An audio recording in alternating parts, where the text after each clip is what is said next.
Sa ngayon po, makakapanayam natin si Congressman Erwin Tulfo, isa sa mga leading senatorial candidate ngayon. Congressman Tulfo, magandang umaga po. Sir Atom, Sir Igan, at saka Sir Tia, magandang umaga po. Thank you po sa pag-imbita sa programa. Congressman, ano po ang inyong reaksyon sa inyong magandang showing dito po sa ating partial and unofficial results? Papasalamat po tayo sa mga nagtiwala at hinalal po tayo. Ang question na lang po ngayon is ano na ang gagawin? Ano po ang gagawin? Sana yun po magiging katanungan ng lahat. Ano na ang gagawin mo? Hinalal ka na namin. Siguro high time na trabaho ka na, di ba? Kasi hinalal ka. Gawin mo na yun, pinangako mo. Yun lang po yun. Yun na nga po ang magandang tanong, Congressman. Ano po ba ang inyong magiging priority kapag ito po ay naging official na at kayo po ay naging senador? Ano po yung inyong unahin? Sir, actually, kailangan ho siguro, ang kailangan makita ng taong bayan because the people are tired ho dito sa gulo, away politika, hindi po tayo nakakausad. Instead of focusing sa mga problema na kinakaharap nating lahat ng taong bayan, nakafocus po ang House of Representatives, ang Senate, sa other issues na political. Hindi po yun ang kailangan ng tao. Siguro, yung results po na nakikita natin ngayon is due to the isang sentiment ng tao. They want something. They're looking for something, di ba? Na other than away, we want something. So, I guess ang unang gagawin, I'll talk to both sides po. Sila Senator Bam, sila Senator Bongo, and siguro we sit down together, including the Senate President, the opposition, sa gitna, etc. na come up together na, come on, let's do this. Kasi we only have 6 years. They gave us 6 years to do what we have to do to resolve the problems, yung mga pangako na binigay po natin. We keep on promising. Ngayon, siguro, it's execution, Sir Atom. Okay, Congressman Tulfo, mukhang maisasantabi muna yung mga legislative priority mo kasi uupo ka bilang Senator Judge sa darating na impeachment trial. Handa ka na ba dito sa mga ikanging magiging bago mong trabaho dyan? Isa nga po sa problema yan, Sir Igan. Ang dami natin mga issues na kailangan tignan. Mas natutuwa siguro mga tao kung pag-uusapan namin paano mapababa ang presyo ng mga bilihin, mga pagkain. Paano ilabas yung kaanak niya sa ospital dahil kulang at mahina naman ang PhilHealth natin, wala masyadong naitutulong. Ito yung mga issues na gusto ng tao. Pakinggan tao. Pero nandiyan na tayo. So pakinggan natin yung papakinggan natin po yung mga ebidensya, both sides. Ano ba talaga? Totoo ba? Walang katotohanan?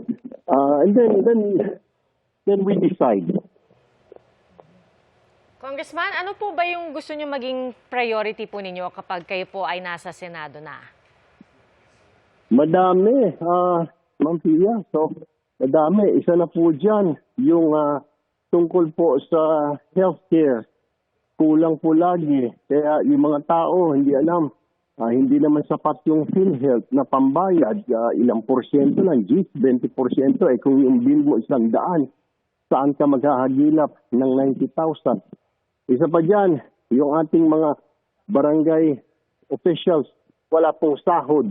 Mga barangay tanod natin, kailangan na siguro standardized na po yung salary ng ating mga barangay officials. Isa po yan. Tapos review po siguro, ma'am, nung rice tariffication law. Kasi inalis na po sa NFA yung pagbibenta ng bigas.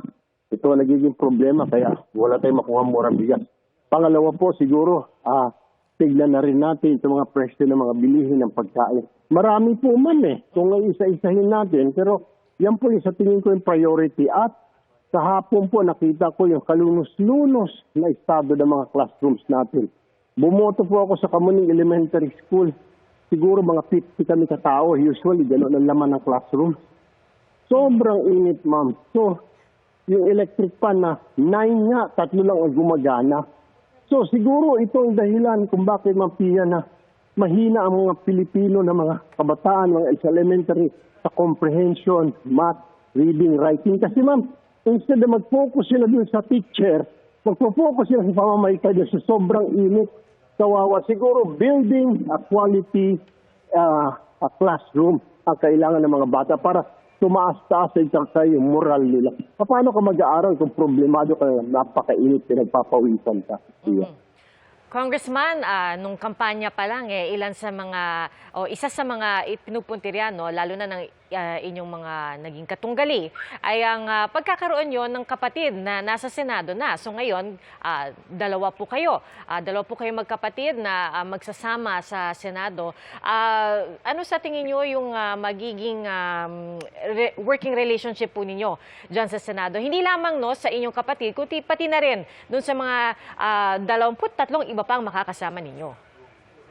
Working po siguro, Ma'am Pia, for isang ikabubuti ng ating bayan, ng mga kababayan natin. Hinihingi ng mga kababayan natin.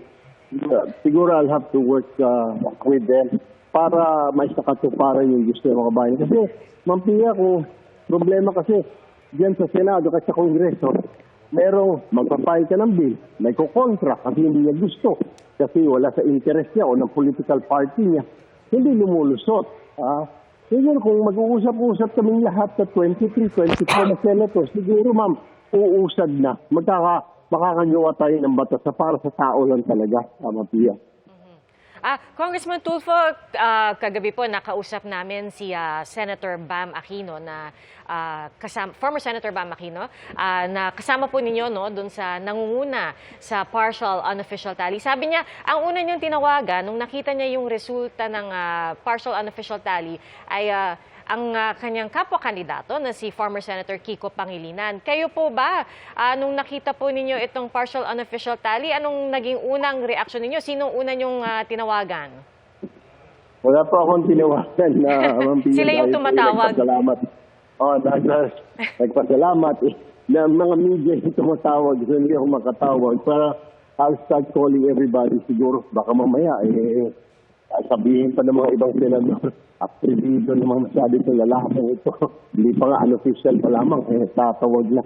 Anyway, ma'am, antayin na lang siguro natin. And then, like I said, pag nandiyan na ho yan, pag official na tayo na, miyembro ng Senado din, kakausapin po natin.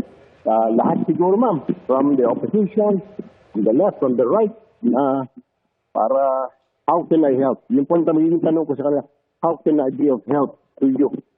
Yun lang po siguro yan. Congressman, isa po sa inyong kapatid ay nasa number 13 si Ben Tulfo na noong survey ay medyo pumapasok minsan sa top 12. Sa ngayon po ba, nakausap niyo na po ba si Ben, ang inyong kapatid? At ano po ang feelings ng pamilya dito sa nangyayaring count na talagang nandun po siya sa halos hindi pa po pumapasok dito sa top 12? Actually, sir, hindi ko pa siya nakausap, pero bago po magsara yung botohan, para congratulate siya, I was trying to call him. I heard na he's not feeling very well. So, hindi ko pa po siya nakakausap. Mamaya siguro tatawagan ko. Try to cheer him up, whatever the outcome will be. Ayun na kung hindi siya pumasok sa Magic 12. Congressman, paano niyo po ba ilalarawan yung inyong relationship sa inyong mga kapatid? Dahil sa marami po sa inyo ay nasa politika na rin. At syempre, nabanggit nga po kanina ni Pia na merong mga puna na ito ay baka simulain ng isang dynasty. So, kung kayo po ba ang tatanungin, ano po ang inyong sagot doon sa ganung pagpuna ng ating mga kababayan? Sir, ilang beses na po nasabi. Actually, pag may batas na po, tatanggapin ko pong maluwalhati na I will step down. Siguro nauna si Sen. Rafi. I will step down. And I'll ask my sister-in-law, my nephew, let's step down. Pagbigyan naman natin ng iba. Siguro. Kasi hindi kami magaling. We are not the best for this job. We're not the brightest for this job. Hindi lang po kami ang may puso. Marami pong Pilipino. We remember, over 120 million po tayo. What we're just doing, sir, what I did is like hoping that I can contribute something. Pero if need be, that I have to resign because there's already a law, enabling law, then I will be the first one, Sir Atom, to step down. So supportahan ko po. Pag meron po si Senator Ping, may ipapain po siya ulit na anti-dynasty. So, supportahan ko po yun.